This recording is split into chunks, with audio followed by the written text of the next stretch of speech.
Here's the lineup: a pace car, the Big Bimmer, and a venture van. And you're saying, what in the world do these three have in common? Well, it's not horsepower or handling, it's electronics. Each of these is a showcase for high technology. That's what we're about to show you as we try to predict what's going to be the standard for the future and what's going to be left behind like an 8-track tape player from the 60s. First, the van with the OnStar system, a cell phone tied to the computer in the pod grafted on the driver's seat. In the windshield, a GPS satellite antenna computing the position of the vehicle that is transmitted to the OnStar center over the cell phone. And the center operators can send commands over the cell phone to the vehicle. Shirley? Yeah, I've lost my van. Can you blow the horn and flash the lights?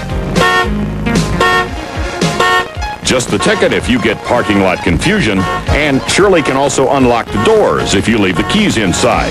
And if an airbag goes off, the phone calls the center automatically to report an emergency. But the primary use for the service is on the road.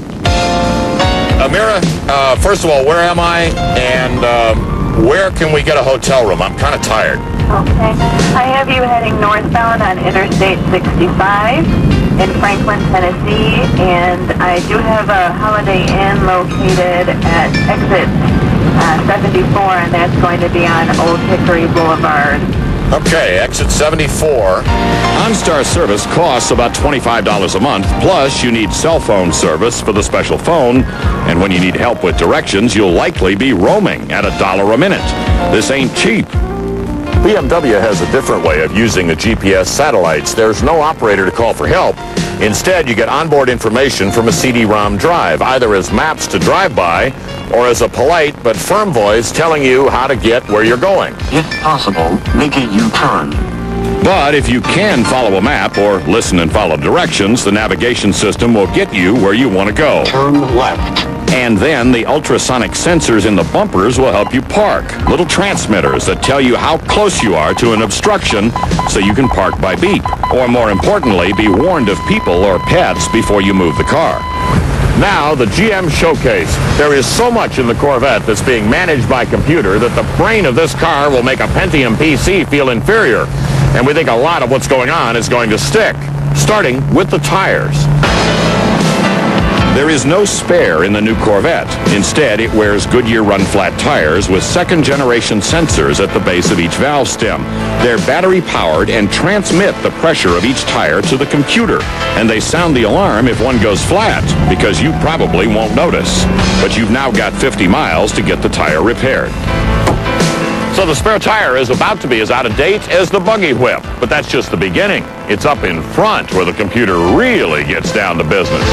Start with the servo motor running the throttle body on the LS1. You tell the computer what you want with your throttle foot, and depending on traction conditions, the computer decides how much to open the throttle.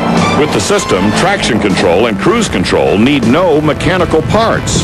And then there's the new active handling system, combining the Corvette's 4-channel anti-lock brakes with a yaw sensor to apply a touch of brake to bring the car back in line when the sensor feels the beginning of a spin-out. The system is so good at this, you can drive at the limit virtually all the time, a feat few race car drivers can manage. Now the predictions.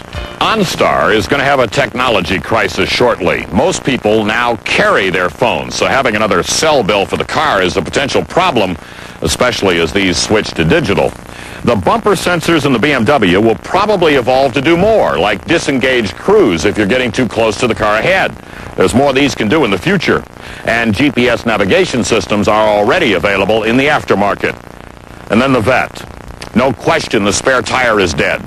And the drive-by-wire throttle body is a sure thing. It saves so many parts by giving control to the computer. But active handling? Probably not. Because it's not lack of yaw control that's got that moron ahead of you driving 55 in the fast lane. Most folks will never need computer help to find the limits of handling. But overall, you may expect a lot of computer assistance in the cars of the future, when much of this filters down to your daily driver.